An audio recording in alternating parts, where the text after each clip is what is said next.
CBS 성경교실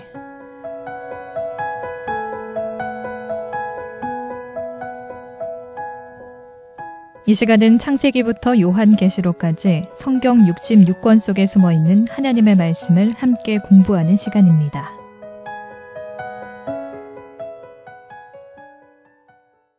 반갑습니다. 오늘도 여러분과 함께 창세기를 공부할 최영삼 목사입니다. 오늘도 귀하신 세 분 오셨습니다. 소개해 주시겠습니다. 반갑습니다. 새창원교회 임순섭 장로입니다. 안녕하세요. 새창원교회 정화진 집사입니다. 안녕하세요. 새창원교회 구종희 집사입니다. 네, 반갑습니다. 반갑습니다. 자, 오늘 창세기 35장입니다.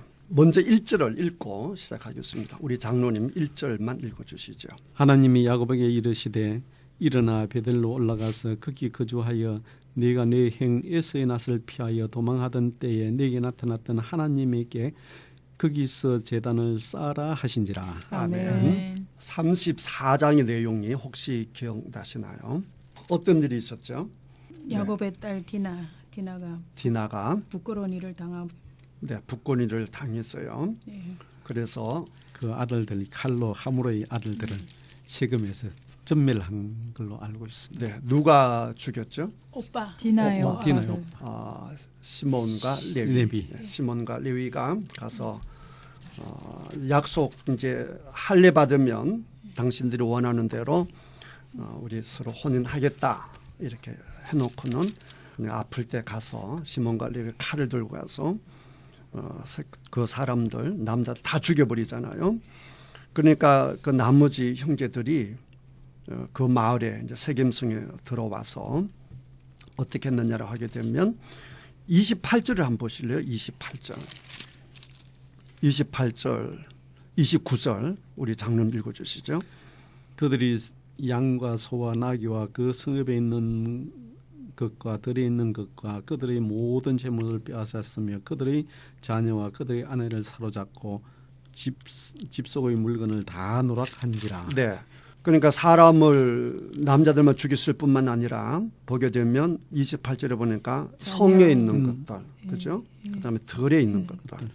뭐 들에 있는 것은 이제 그 짐승들 아니겠습니까? 가축들. 그다음에 그 재물뿐만 아니라 자녀들, 아내들 전부 다 포로로 전쟁, 이게 완전 전쟁이니까 전쟁을 해서 다 끌어왔으니까 포로로 다 데리고 온 거잖아요. 그 소식을 듣고 야곱이 30절에 보게 되면 굉장히 이제 화를 내죠. 화를 내는 이유가 뭐냐라고 하게 되면 한번 생각을 해보세요. 그 가나안 땅에 원래 살고 있는 사람들이 있는데, 그죠? 지금 야곱은 바단 아람에서 와서 잠깐 지금 머물고 있는 상태잖아요. 그러면 야곱 편이 많겠어요? 세겜 사람들 편이 많겠어요? 세겜 사람. 당연히 가나안 사람들이 이 소식을 들었을 때 야곱의 일행에 대해서 저놈들 복수하자 이렇게 하지 않겠어요? 가만히 있다가는 자기도 다칠 수가 있으니까. 그러니까 실질적으로 야곱에게는 큰 뭐가 온 거죠? 위기가 온 거죠. 그래서 또다시 도망할 수밖에 없는 이 상태가 된 거예요. 그러니까 야곱이 그 형님 장자권을 속여서 뺏어서 기도받고 난 다음에 누가 이 야곱을 죽이려 했죠? 에서. 형님 에서가 죽이려 했잖아요. 그러니까 어쩔 수 없이 뭐 했습니까? 도망을 했죠. 도망할 때 이제 가다가 잠을 자다가 이제 꿈속에서 하나님을 뵀는데 그 장소가 바로 베델이고 원래 이름 루스. 그런데 오늘 이제 반복되는 걸 볼 수 있습니다. 여기 보게 되면 우리 1절 조금 전에 장로님 읽어주셨는데 하나님이 야곱에게 이르시되 일어나 베델로 가서 그러니까 이게 참 이 베델이라고 하는 것이 기가 막힌 것이 처음에 등장할 때도 도망할 때고 오늘 본문도 또다시 야곱이 도망해야 할 때잖아요. 그렇죠? 도망해야 할 때. 그 이제 그 1절에 보면 네가 너의 형 에서의 낯을 피하여 도망하던 때에 너에게 나타났던 하나님께 거기에서 제단을 쌓으라 하신지라. 그 자리로 다시 가라 그러잖아요. 그렇게 이제 말씀을 하나님께 말씀하셨는데 2절 야곱 이에 대해서 어떻게 말씀을 따르는지 우리 정화진 집사님 2절요. 야곱이 이에 자기 집안 사람과 자기와 함께한 모든 자에게 이르되 너희 중에 있는 이방 신상들을 버리고 자신을 정결하게 하고 너희들의 의복을 바꾸어 입으라. 네, 거기까지. 자, 야곱이 자기 집안 사람과 자기와 함께한 모든 자에게 이르되 너희 중에 있는 무엇을 버리라고 했죠? 이방 신상들을 버리라 그랬습니다. 그러면 야곱 집안이 뭐가 많다는 얘기예요? 이방 신상들이 많다. 예, 이방 신상들이 많다는 거죠. 그러니까 야곱이 믿음 생활을 한다고 하지만 그 믿음이 썩 좋았던 것 같지는 않습니다. 그러니까 이 집안을 이렇게 확 이렇게 정결한 집안으로 만들지 못했다라고 하는 것을 스스로 보여주지 않습니까? 그러니까 이제 하나님 나타나서 너 베델로 가.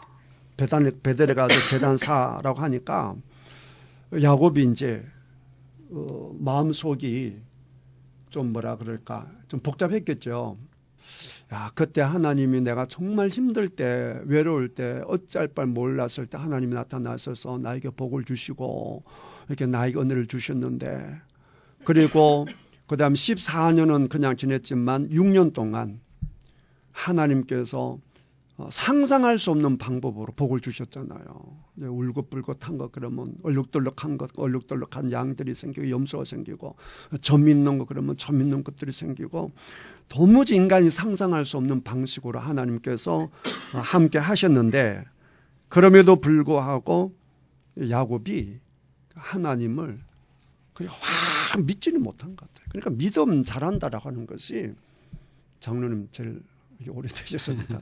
믿음이 잘한다는 것이 쉽습니까? 어렵습니까? 어렵습니다. 장로님 어려우시대요. 그런 것 같아요. 저는 뭐 모태신앙이니까 장로님 늦게 시작하셨으니까 교회 다니는 것 따지면 어쩜 제가 더 길 수가 있어요.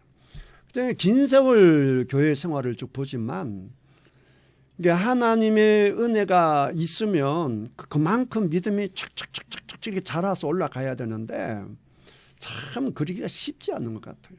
보면 하나님이 야곱이 위험할 때 나타나셔 함께해 주시지. 그리고 정말 상상할 수 없는 방법으로 하나님께서 하나님이심을 보여주셨는데도 불구하고 여전히 야곱의 집안에는 뭐가 득실득실해요? 우상이 득실득실하다고요. 그만큼 이 믿음이라고 하는 것이 만만치가 않다라고 하는 것을 다시 한번 확인할 수가 있습니다. 더 좋은 거는 그럼에도 하나님이 우리를 뭐 하신다는 거죠? 사랑하신다는 거죠. 베델이라고 하는 자리가 그런 자리입니다. 형님 속이고 도망가는 자리. 그 다음에 이제 34장에서는 정말 야곱이 한 짓은 아니지만 그 야곱의 아들들이 정말 해서는 안 될 행동을 한 거잖아요. 거룩한 할례를 가지고.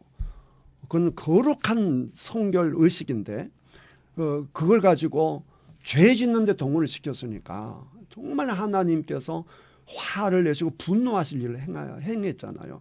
그래서 이제 사람들에게 맞아 죽을 상황이 처했는데 그냥 하나님은 또 베들러 가자. 그래 우리가 회복하자. 내가 너와 함께 할 거야. 이렇게 또 나타나 말씀하시잖아요.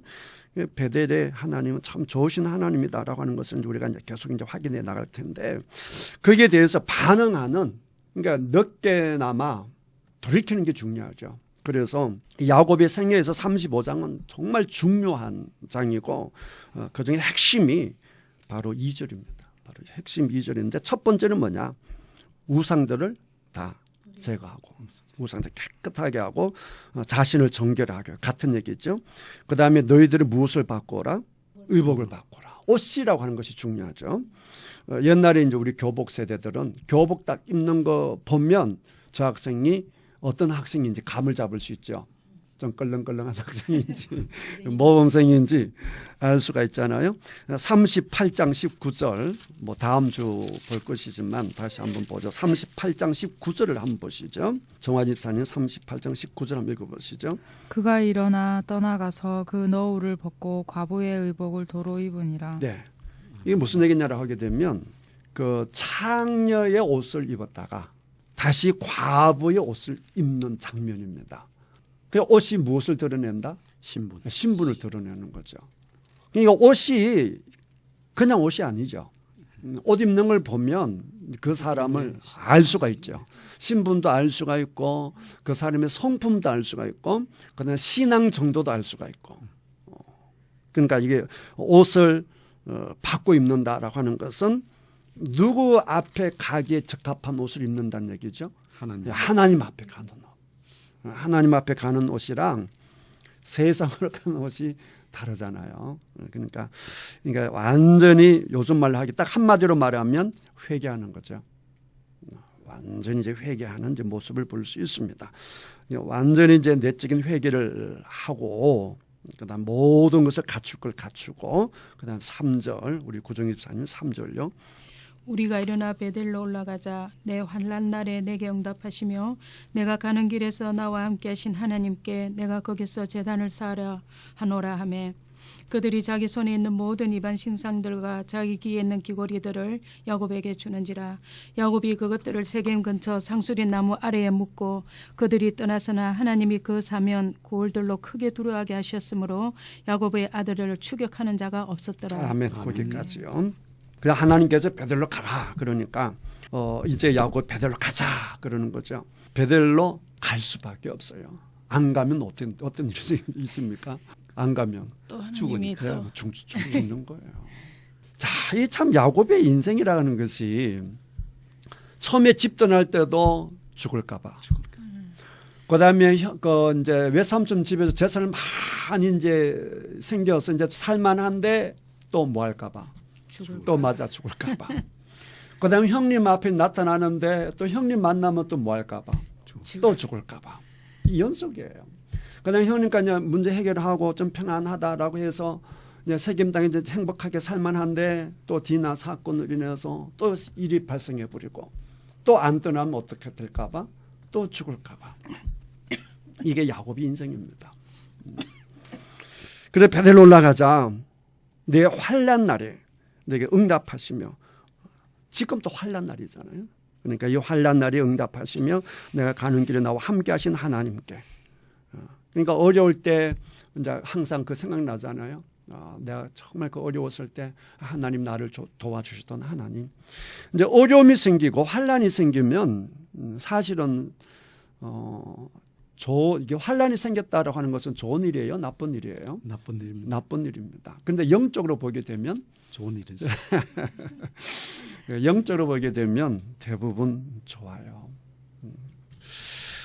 자, 그래서 이제 4절에 보게 되면 그들이 이제 땅에다 묻는 것이 나오는데 무엇을 묻느냐라고 하게 되면 자기 손에 있는 모든 이방 신상들은 주로 무엇으로 만들죠? 나무로도 만들고 그다음에 금과 은으로도 만들고 뭐 지금도 마찬가지죠. 신상은 자기 신이잖아요. 그 자기 신을 최고로 만들잖아요. 그래서 제일 귀한 것으로 만드니까 대부분 보게 되면 귀한 것으로 만들죠. 예나 지금이나 그렇죠. 그다음에 귀에 있는 귀걸이 왜 하죠? 우리 집사님 귀걸이 하셨네. 귀걸이 왜 하셨어요? 이쁘라고 합니다. 그럼요. 이제 귀걸이 이제 목적은 예쁜 것이죠. 뭐 예나 지금이나 동일하고요.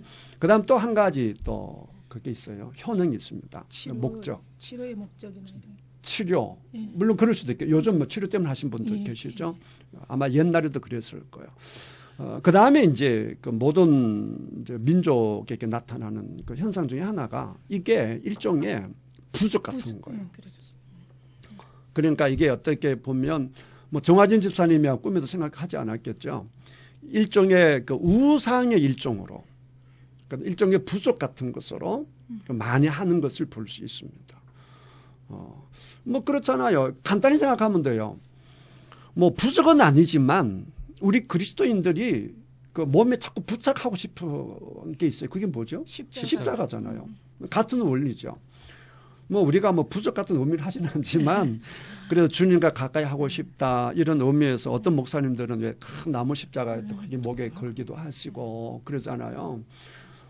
그리고 이제 힘들고 이럴 때 그 십자가 거기 지고 기도하고 이러면 좀 더 이제 위로를 얻고 그러잖아요. 그러니까 이제 우상 성경 사람도 마찬가지죠. 어떻게 하든지 자기에게 복을 주고 자기를 지켜주는 것을 자기 몸에 이렇게 부착하고자 하잖아요. 근데 이제 사람에게 그런 걸 부착하고자 했을 때 제일 부착하기 쉬운 것이 어디예요? 손 아니면 귀. 귀, 그 손, 손목, 이제 그러니까 귀, 그 다음에 코. 우리나라 사람은 코 별로 한 사람 없지만 외국 보세요. 지금도 코 많이 하잖아요. 성경에 보면 코골이 많이 나온다고요. 그러니까 귀에 하고 코에 하고 요즘 심지어 입술이 막 하고 배꼽에도 막 하고 그러던데. 이제 그런 의미가 있는 거예요. 그러니까 이것도 이제 일종의 우상 같은 거예요. 근데 우상 같은 것이지만 전부 다 귀한 것들이잖아요. 아주 소중하게 다뤘던 것들, 보물 같은 거. 그렇잖아요. 가정의 보물 같은 것들 전부 다 어디다 묻어요? 상수나무 아래 땅 속에 다 묻어요.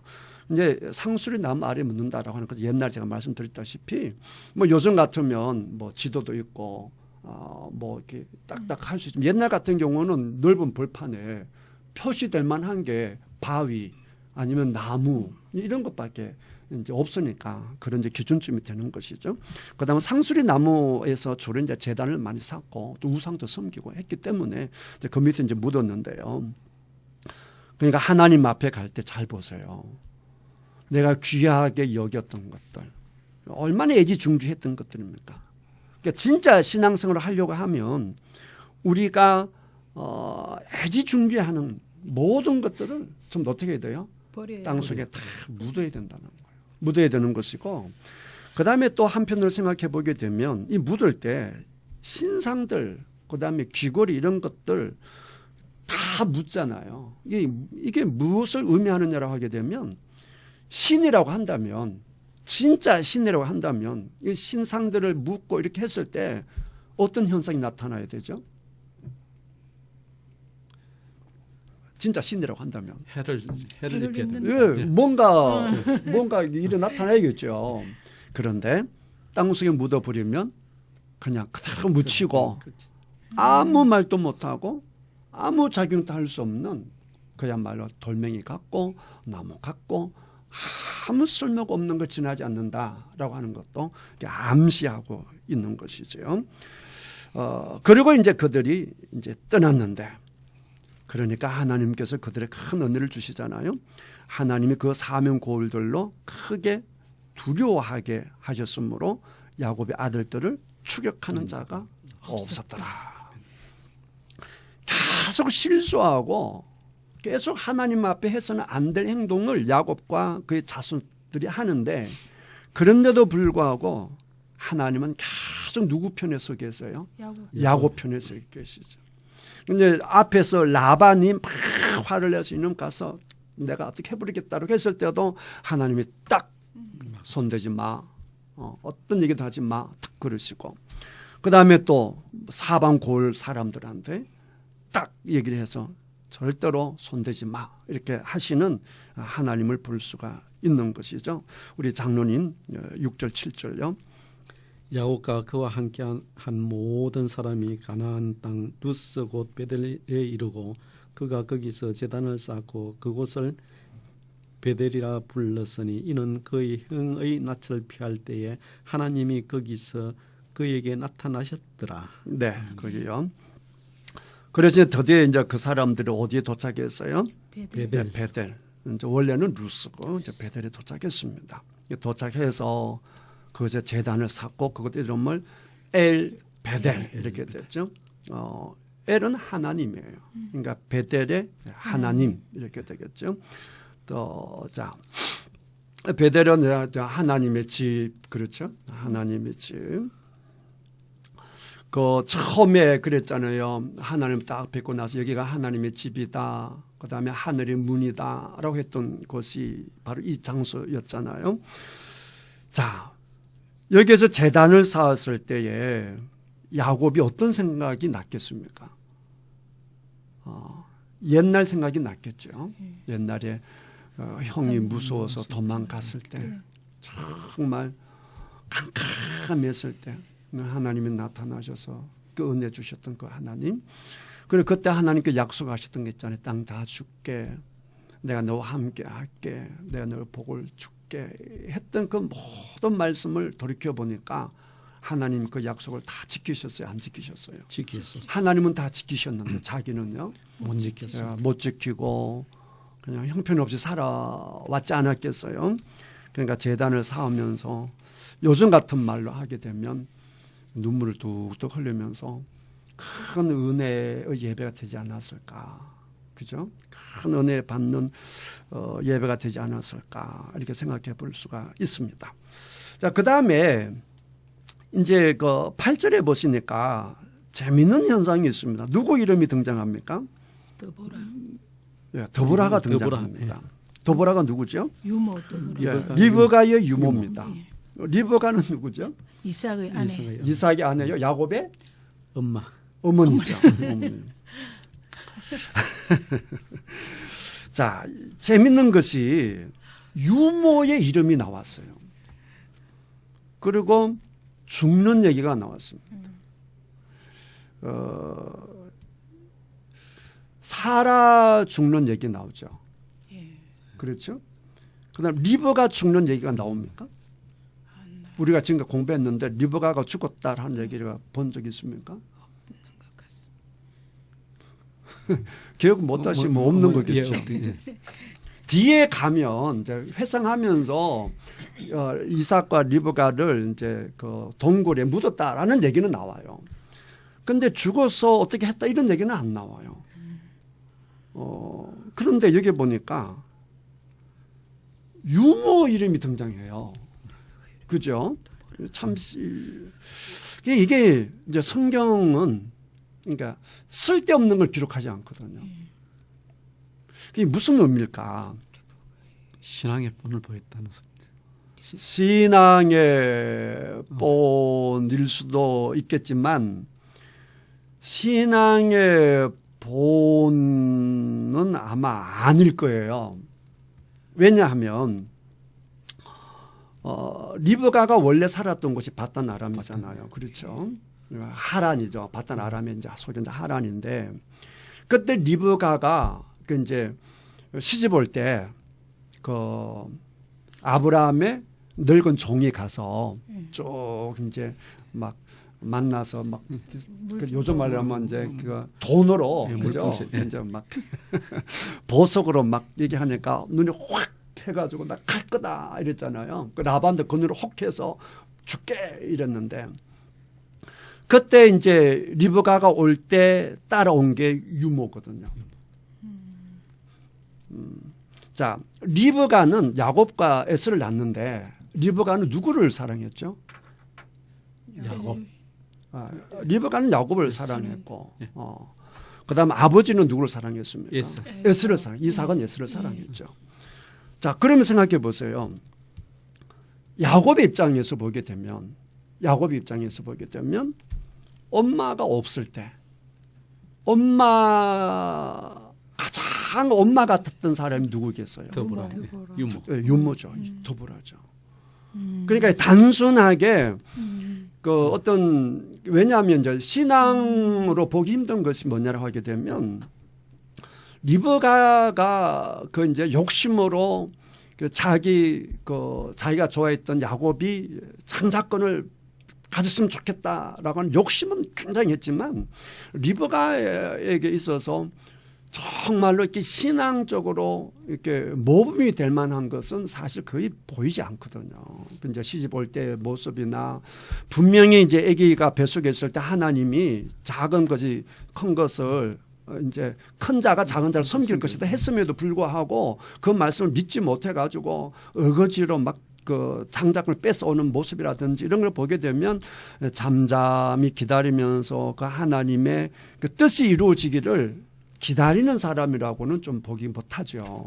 그러면 목사님, 네네. 제가 볼 때 야곱은 그 엄마의 리브가에 대한 그 아버지의 사랑도 많이 못 받고 엄마의 사랑도 적어서 유모의 그 사랑을 표시하기 위해서 좀 유모의 엄마를 대신한 유모를 네네네. 좀 사랑스럽게 아주 좀 극한 예우를 대하면서 장사를 지내줬다. 네, 네, 그럴 수가 있죠. 그러니까 엄마에게 사랑 못 받은 건 아니고 예. 왜냐하면 엄마는 편애했을 정도로 그렇지, 참 맞다. 예. 야곱을 사랑했기 때문에 예. 엄마가 굉장히 야곱을 사랑했잖아요. 사랑해서. 근데 이제 엄마가 없었을 때 그 역할을 누가 했겠어요? 유모가 유모. 했지. 유모가 한 것이죠. 예.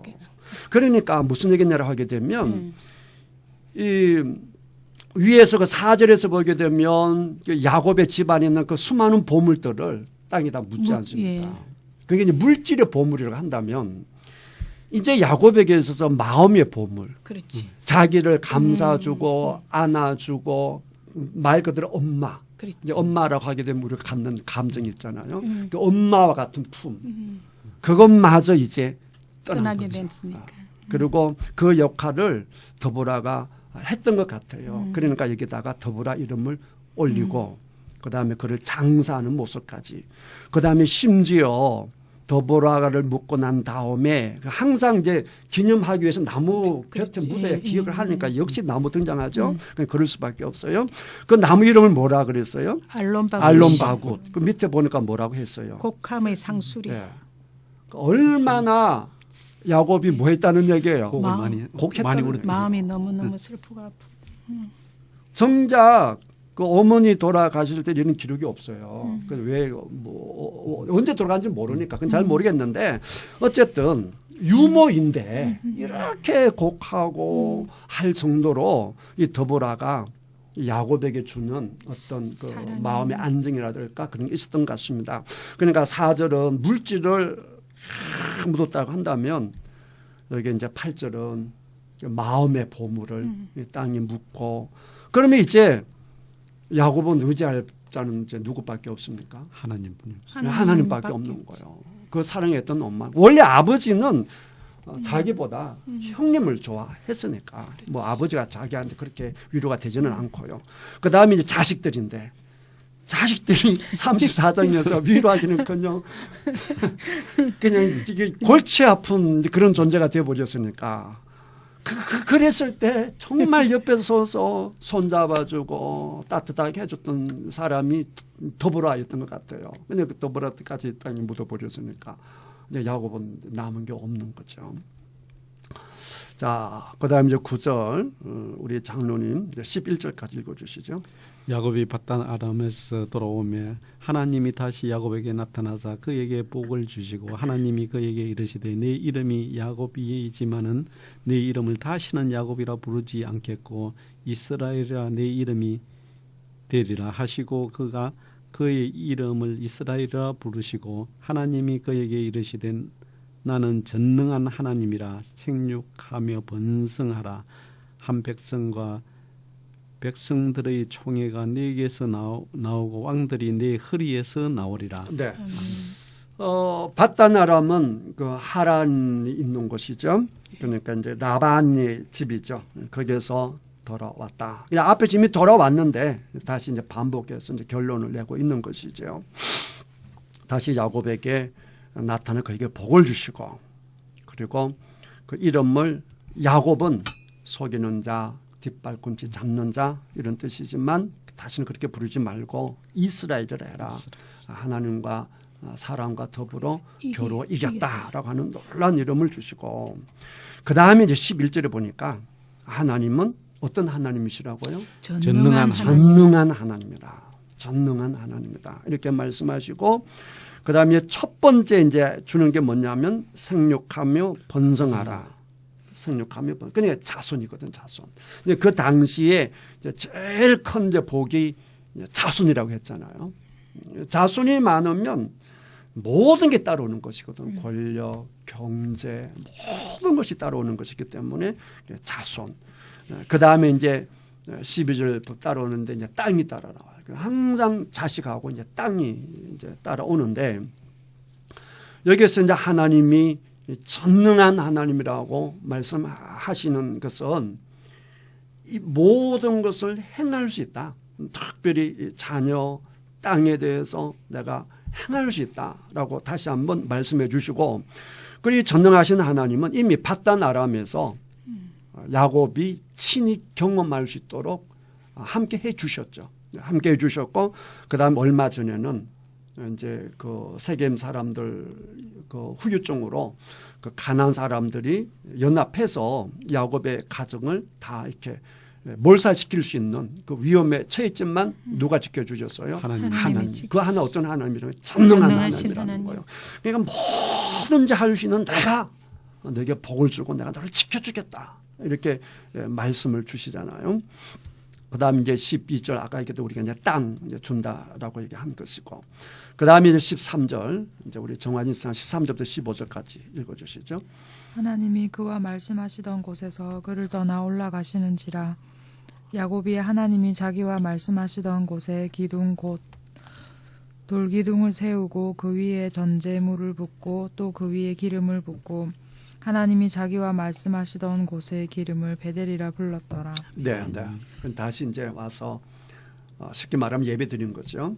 제단을 쌓고 하나님 앞에 예배 드렸다. 그러니까 9절에서 15절은 다시 한번 지금까지 있었던 일에 대한 반복하면서 결론적으로 말씀 주시는 것이니까 계속 반복된 것을 집약해서 보여주시는 것이다. 이렇게 볼 수가 있고요. 그 다음에 16절에 보시면 16절에 이제 라헬 얘기가 나오는데요. 우리 16절부터 우리 고정희 사람 읽어주시죠.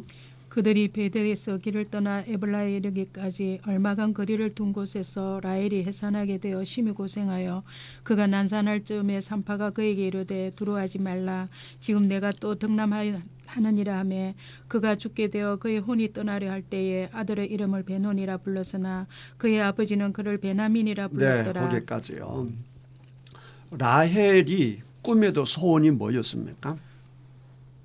애를 들어 애기 낳는 것입니다. 정말 애기 낳는 걸 원했죠. 그래서 이제 첫 번째 난 아들이 누구죠? 요셉. 요셉이죠. 요셉. 요셉의 뜻이 뭐라고 했습니까? 30장 24절을 보시죠. 30장 24절.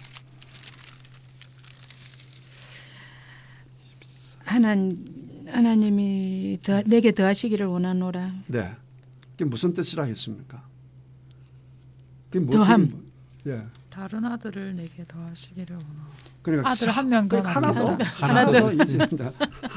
하나님이 이렇게 좋은데요. 하나만 더요. 꿈에도 소원이 하나 더. 그냥 하나 이제 얘기를 못 낳았으니까 심지어 자기 몸종을 신랑 품에 이렇게 안겼잖아요. 그만큼 라헬은 이 아들 낳는 것에 대해서 어떻게 보게 되면 한이 맺힌 사람이에요. 꿈에도 소원이 아들 낳는 거예요.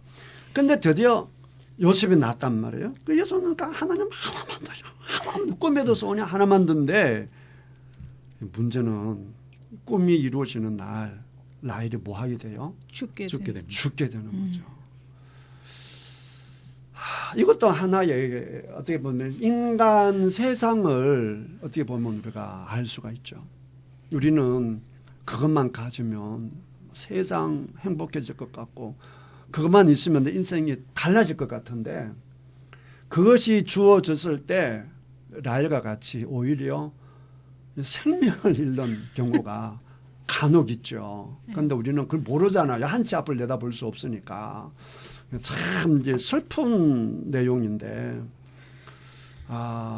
참 좀 마음이 좀 짠하죠. 좀 너무 좀 안타깝다라는 생각이 드는데 자 16절에 보시면 베델에서 길을 떠나 에브랏은 이제 베들레헴이라 보시면 돼요. 베들레헴 가깝고 뭐 간단히 베들레헴이라 보시면 되고 베델에서 길을 떠나 이제 에브랏에 이르기까지 얼마간 거리를 둔 곳에 라헬이 해산하게 되어 심히 고생하여 그 다음에 이제 난산이에요. 난산. 그러니까 얼마나 무서웠겠어요. 그러니까 산파가 무서워하지 마세요. 그 다음에 그 남자입니다. 이렇게 했는데도 불구하고 결국은 라헬이 죽고 말죠. 그래서 그가 죽게 돼 거의 혼이 떠나려 할 때 아들 이름을 뭐라고요? 베노니. 그래서 3 밑에 보니까 뭐라고 되어 있어요? 슬픔의 아들. 태어나자마자 누가 없어져요? 엄마가 없어져요. 그러면 슬픔의 아들이지. 누가 키워? 엄마 없는데. 뭐 자식에게 있어서 제일 큰 비극은 엄마 없는 거죠. 아빠 없는 것도 비극이지만 아빠보다는 엄마가 더 소중하죠. 애기한테는. 그러니까 최고의 이제 비극을 태어나자마자 맞닥뜨렸으니까 당연히 그는 뭐 슬픔의 아들이 될 수밖에 없죠. 아버지는 그 이름 뭐라 불렸다고요? 베냐민 뜻이 뭐라고요? 오른손의 아들. 오른손이라 하는 것은 항상 이제 힘이 있다, 권능의 강하다 손. 이제 이런 뜻이잖아요. 이제 그런 의미가 있고 그 다음에 이제 행운의 행복의 아들이라는 뜻도 있어요. 슬픔의 아들이라 그랬는데 그것을 행복의 아들로 바꿔버려요. 이제 똑같은 상황인데 뭘 보느냐에 따라서 이 슬픔도 될 수가 있고 행복도 될 수 있는 것이죠. 왜냐라고 하게 되면 엄마가 죽은 것은 슬픔이지만 그 엄마가 겉으로 원하는 생명을 낳아서 어떻게 보게 되면 엄마의 그 분신이 살아난 거잖아요. 아기를 통해서. 그렇게 남겨보게 되면 행운이죠. 그 다음에 엄마는 죽었지만 아들은 또 살아났으니까 그걸 보면 또 행복이고 그 다음에 이제 또 아버지가 봤을 때는 잘 사랑했던 아내가 누구죠? 라헬. 어쩌다가 부인이 넷이나 되어버렸잖아요. 이제 부인이 넷 있는데 야곱이 잘 사랑했던 라헬인데 가장 사랑했던 부인이 세상을 떠나면서 자기의 가장 큰 선물을 주었으니까 그것도 좋게 생각하면 또 행운이라 볼 수 있잖아요. 이게 이제 슬픔도 되지만 그거를 확 바꾸고 그 다음에 이름이 중요하거든요. 왜냐하면 그 이름이 그 인생을 좌우할 수가 있거든요. 계속 그 이름을 불러준다는 것은 생각해 보세요. 한 사람 딱 태어났는데 계속 슬픔의 아들이야 슬픔의 아들 계속 그렇게 부르면 그 인생이 어떻게 되겠어요? 슬픈 인생 될 수밖에 없어요. 우리 건강한 사람도 건강한 사람인데 목사도 그 사람 보고 너 얼굴이 왜 그래 곧 죽게 생겼다 그러고 장로님도 그 사람 얼굴 보고 곧 죽게 모든 사람이 그렇게 말하면 그 사람 건강이 어떻게 되겠어요? 정말 건강이 악화돼요. 반대로 너무너무 이게 이제 몸이 안 좋고 정말 힘없는데 보는 사람마다 장로님도 건강하다 그러고 그런 사람도 건강하다 그러고 목사도 건강하다 그러고 집에 가도 건강하다 그러면 그 사람 정말 어떻게 되겠어요? 건강하게 되는 거죠. 그러니까 그만큼 이름이 중요하고 그 다음에 특별히 이제 그 당시 성경에서는 항상 이름이 그 사람을 대표하거든요. 신분이나 모든 것을 대표하기 때문에 이름은 중요하죠. 그래서 그 슬픈 이름을 이제 뒤로 하고 베냐민이라고 하는 아름다운 이름을 지어준 것을 볼 수 있습니다. 그 다음 이제 19절 우리 정환이 사님 읽어주시죠. 라헬이 죽음에 에브랏 곧 베들레헴 길에 장사되었고 야곱이 라헬의 묘에 비를 세웠더니 지금까지 라헬의 묘비라 일컫더라. 이스라엘이 다시 길을 떠나 에델 망대를 지나 장막을 쳤더라. 이스라엘이 그 땅에 거주할 때 르우벤이 가서 그 아버지의 첩 빌하와 동침하매 이스라엘이 이를 들었더라. 네, 거기까지요. 그 라헬이 결국 이제 베들레헴에 장사됐는데 이제 구골의 지도 찾아보면요, 베들레헴 딱 들어가서 확대시켜 보게 되면 라헬의 무덤이 뜹니다. 지금도 구글 지도 가서 베들레헴 가서 베들레헴은 옛날 이름 지금 베들레헴 되어 있으니까 베들레헴 그대로 가서 찾으면 떠요. 그래 계속 확대시켜 보게 되면 그 라헬의 무덤이 뜹니다. 숙제입니다. 찾아보세요. 그러니까 그대로죠. 그대로. 그 다음에 이제 지금 이제 35장에서 야곱에게 어떻게 보면 이제 슬픈 자꾸 이제 귀한 보물도 묻어야 됐었지. 그다음에 유모도 묻어야 됐었지. 심지어 누구까지 죽어버려요? 사랑하는 아내까지 죽어서 묻어버렸죠. 그 다음에 또 22절에는 그보다 더 큰 충격을 받습니다. 그렇죠? 예. 22절 보니까 그 아버지 로벤이 자기 첩이지만 첩도 아내죠. 크게 보면 테두리 큰 테두리 자기 부인인데 자기 부인 빌하를 이렇게 범하는 내용이 나와 있습니다. 자, 질문. 여성들이 봤을 때 로벤은 매력적인 사람일까요? 아니면 비매력적인 사람일까요? 두 여자분. 매력적이니까는 알지. 우리 정아지 집사님 혹시 뭐 로벤에 대해 생각나는 게 있나요? 그렇게 깊게 생각을 안 해봤는데 옛날에 어떤 일이 있었나를 하게 되면 앞에 로벤이 30장 14절을 볼래요? 30장 14절. 이 로벤이 들에서 합판체를 정 집사님 한 읽어봐요. 밀거둘 때 르우벤이 나가서 들에서 합한 채를 얻어 그 어머니 레아에게 자, 드렸더니 거기까지. 자, 이 아들이 자, 로벤이죠. 합한 채를 엄마에게 드렸다라고 하는 것은 엄마를 어떻게 생각한다는 거죠? 엄마를 사랑한다. 사랑한다는 거죠. 이게 생각이 깊다는 거예요. 생각이 없다는 거예요. 생각이 깊은 깊은 거죠. 보통 아들 같으면 뭐 그냥 지나가겠죠. 엄마 저기 있네 하고 마는데 엄마를 생각하는 거예요. 이 엄마가 아버지의 사랑을 받고 있으면 못 받아요. 못 받죠. 못 받죠. 그냥 너무 이제 슬퍼하고 외로워하고 하니까 그 여인의 마음을 헤아리는 게 누구냐? 이 로벤이잖아요. 이런 게 있고요. 그 다음에 뒤에 가면 이제 37장에 넘어가게 되면 이제 그 사람들 요셉을 막 죽이자 했을 때 요셉을 살리자는 사람이 있었는데 그게 누구냐면 로벤이에요. 그러니까 로벤은 이제 로벤을 딱 한마디로 보여주는 것이 이제 그 49장에 가면 49장 한번 가보시죠. 49장 3절을 한번 보시죠. 49장 3절. 구정지사 읽어보시죠. 로벤아 너는 내 장자요 내 능력이요 내 기력의 시작이라 위풍이 월등하고 권능이 탁월하다마는 네, 거기까지. 좀 매력적으로 보입니까? 안 보입니까? 억수로 매력적이겠네. 네, 억수로 매력적이죠. 위풍이 월등하고. 월등하다 그랬어요. 누가 봐도 멋있는 거예요. 기백이 있어요. 그다음 뭐가 탁월해요? 권능이 탁월해요. 제일 남자다운 거 아닙니까? 이렇게 남자다운데 마음이 또 어때? 따뜻하잖아요.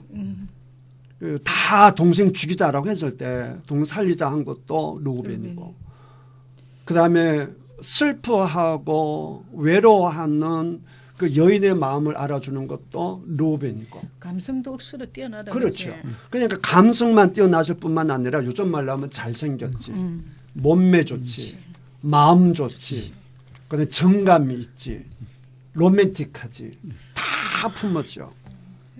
근데 문제는 이제 이 사건 때문에 문제인데 그러니까 그 모양새를 보게 되면 여인이 허무할 수밖에 없는 사람이 누구냐? 로벤이에요.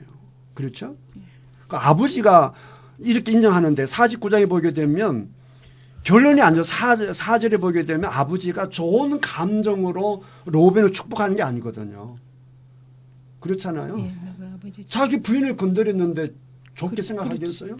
그러니까 악한 감정인데도 불구하고 로벤 이 정도로 칭찬할 정도면 더 한 거죠. 더 훌륭한 거죠. 보통 이제 악한 감정일 때는 좋은 것조차도 좋다고 얘기하지 않잖아요. 맞습니다. 이제 마음이 이제 안 좋을 때는. 그러니까 안 좋은 상태인데 이 정도로 칭찬한 걸 보게 되면 로벤이 얼마나 정말 남성으로서 매력이 넘치는 사람인가라고 하는 것을 알 수가 있고 그 다음에 이제 이 빌한데 35장 22절에 빌하는 라헬의 몸종이나 나비니까 라헬의 몸종인데 그 야곱이 빌하를 사랑했겠어요? 사랑하지 않았겠어요? 사랑하는 아내의 그 몸종이기 때문에 네네. 딴 사람보다는 사랑했을 것 같습니다. 사랑했을 것 같아요. 아마 장로님 경험 안 해보셨을까 그러죠. 물론 그럴 수도 있는데 오히려 반대일 수도 있잖아요. 라헬을 너무너무 사랑하기 때문에 다른 여인을 사랑하게 되면 누가 마음 아파요? 라헬이 마음이 라헬, 아프잖아요. 그러니까 더 사랑할 수가 없죠. 이제 라헬이 빌라를 이제 그 야곱의 그 품에 안겼더니 딱 하나밖에 없습니다. 그게 뭐죠? 애기를 낳기 위해서. 애기 낳은 거예요. 우리나라 말로 그걸 뭐라 그래요? 시바지예요. 시바지에 지나지 않는 거예요.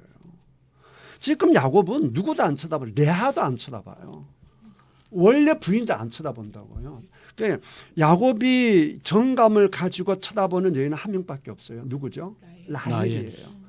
레아도 사랑 못 받아서 맨날 외로워요, 힘들어요 해서 르우벤 위로해 줄 정도인데 뭐 이렇게 빌하를 이렇게 사랑했겠습니까?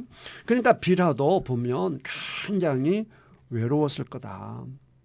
그죠? 그 외로웠을 거다. 그런 상태에서 보니까 르우벤이 그런 외로워하는 이 빌라를 보면서도 이 정감이 있고 따뜻한 사람은 누구에게나 따뜻하게 해주잖아요. 그래서 이 사고가 생기지 않았을까 이렇게 추측이 가능한데요. 어쨌든 야곱의 입장에서 보게 되면 하늘이 무너지는 소식이죠. 이럴 수도 없고 저럴 수도 없잖아요. 내 아내고 내 아들인데 어떻게 할 거예요? 죽일 거예요? 살릴 거예요? 그렇죠? 죽이지도 못하고 살리지도 못하고 그저 가슴만 아파하는 정말 어떻게 보게 되면 아픈 불행한 야곱의 삶을 볼 수 있습니다. 자, 그 다음에 이제 야곱의 아들들 딱 정리해서 나와 있는데 우리 장로님 읽어주시죠. 레아의 아들들은 야곱의 장자 르우벤과 그 다음 시므온과 레위와 유다와 이사갈과 스불론이요 라헬의 아들들은 요셉과 베냐민이며 라헬의 여종 빌하의 아들들은 단과 납달리요 레아의 여종 실바의 아들들은 각각 아쉐리니 이들은 야곱의 아들들이요 바단 아람에서 그에게 낳은 자더라. 네, 일단 거기까지요. 우리가 전번에 봤는데 이 12 아들이 물론 이제 베냐민은 뒤에서 태어났지만 볼 때 어떻게 태어났는지를 봤습니다. 그죠? 그래서 집사님이 사랑과 전쟁이다라고 했는데 세상보다 뭐 전혀 이렇게 뭐 구분되고 이런 게 아니라 그 여인들의 정말 어떻게 보면 피나는 암투, 그죠? 사랑을 쟁취하기 위한 전쟁, 그래서 사랑과 전쟁 아닙니까? 그런 모습으로 이제 12 아들이 생겼는데 이 12 아들이 결국 뭐가 되죠? 12지파의 반석이 되는 거예요. 기초석이 되는 거라고요. 근데 이게 보면 첫 번째 아들 르우벤은 위에서 보게 되면 해서는 안 될 어마어마한 죄를 범하죠. 시몬과 레위는 거룩한 하나님의 그 할례를 가지고 사기를 치고 사람을 죽이는 무자비한 기기가 되어버렸죠. 그렇죠? 그 다음에 이제 유다는 또 뒤에 나오겠지만 유다는 며느리하고 또 같이 동침을 하는 또 그런 게 나타나죠. 그 다음에 여기 이제 베냐민 요셉은 뭐 맨날 이제 37장에 가면 나오겠지만 형제들의 정말 미움을 받거든요. 특히 요셉은 미움받거든요. 그러니까 뭐 이복 형제들부터 그 따가운 질시를 덜 받고 그 다음에 이제 빌하는 보세요. 빌하 아들들 엄마하고 큰아들하고 관계를 맺었으니까 단과 납달리 마음이 어떻겠어요? 형제들 보는 마음에 눈이 짓눌리고 억눌리고 뭐 그런 거죠. 이게 12이 이게 서로 비교해보고 하면요. 너무너무 아픔이 많고 정말 고통이 많고 너무 깨끗하지 못하고 너무 형편없어요. 그런데도 하나님은 이 12를 어떻게 쓰신다고요? 거룩한 12지파의 기초석을 쓴다고요. 자, 일단 끝을 내겠는데 그 다음에 이제 이삭 죽는 얘기가 나오잖아요. 이삭이 이제 나이 많아서 죽었다 이렇게 나와 있습니다. 요 정도로 하고 35장 끝을 맺는데 그 야곱의 복에 대해서 제가 마지막으로 결론을 좀 얘기하겠습니다. 결국 야곱의 복이 뭐냐라고 하게 되면요, 하나님이 함께 하시는 것이고 그 다음에 구속의 역사에 누구를 주인공으로 쓴다는 거예요? 야곱을 쓴다는 거예요. 그러니까 세상적으로 보면 뭐 별로 에사하고 야곱을 딱 비교하면 야곱의 모든 면에서 좋아야 되는데 그렇지가 않아요. 오히려 에서가 더 나아요. 가인과 아벨에서도 그랬잖아요. 이제 그럼에도 불구하고 왜 야곱이 복을 누리느냐라고 하게 되면 그래도 하나님은 누구를 붙잡느냐? 야곱을 붙잡아요. 그리고 이 문제 많고 사랑과 전쟁 어떻게 보면 콩가루 집안 같음에도 불구하고 하나님 이 집안을 귀엽고 거룩한 집안에 가장 거룩한 계보에 가장 밑반석으로 탄탄하게 세워나가시는 하나님을 볼 수 있는 것이죠. 그러니까 야곱은 우리들에게 있어서 가장 좋은 계시입니다. 그러니까 야곱을 하나님께서 이렇게 놓지 않고 끝까지 함께 하셨다고 한다면 우리들에게 위로가 되고 소망이 되는 거죠. 그러니까 우리가 이제 자식 때문에 많이 힘들잖아요. 그렇지만 야곱의 자식들 한번 보세요. 이 정도까지 힘든 분은 없을 거예요. 그러니까 우리 자식이 또 우리 집안에 그런 이런저런 일이 있다 할지라도 하나님이 야곱과 그 집안을 인도해 나가듯이 나와 우리 집안도 그렇게 인도해 나갈 것이다 라고 하는 것을 야곱의 생애를 통해서 확인할 수 있는 것입니다. 35장을 통해서 오늘 여기까지 배우도록 하겠습니다. 우리 오늘 배운 말씀을 한마디씩 하도록 하시겠습니다. 네. 저는 오늘 그 성경 공부를 하면서 그 하나님께서 나아갈 때는 내게 있는 귀한 것, 이 모든 것 다 땅에 묻고 가는 걸 보고 우리가 교회 나올 때 그냥 교회 나올 것이 아니라 뭔가 마음가짐을 새롭게 해야 된다는 것을 깨달았습니다. 아, 이거 네, 감사합니다. 정 집사님. 네, 저도 야곱이 이렇게 흠 많은 사람이라는 거를 좀 자세히 못 봤었는데 네. 이런 사람도 하나님이 계속해서 사용하고 구속사의 그 주인공으로 삼으셨다는 거에 대해서 네. 많이 은혜가 되었습니다. 네, 정말 은혜가 되죠. 네, 우리 구집사님. 네. 네. 저도 하나님 외에 다른 우상 신들이 없는가 한번 살펴보겠습니다. 그럼에도 불구하고 저는 저번 주 책장을 한번 정리하면서 네. 제주도 하루방이라든가 뭐 인형이라든가 이런 거 네, 좋지 네, 않은 네. 거 한 4-5개 다 버렸습니다. 네, 네, 그리고 또 정말 하나님께서 어렵고 힘들 때 제가 과연 하나님 베풀어 주신 그 첫사랑을 다시 회복하고 바라볼 수 있도록 하겠습니다. 네, 감사합니다. 지금까지 애청해 주신 모든 분들에게 진심으로 감사드립니다. 고맙습니다. 감사합니다.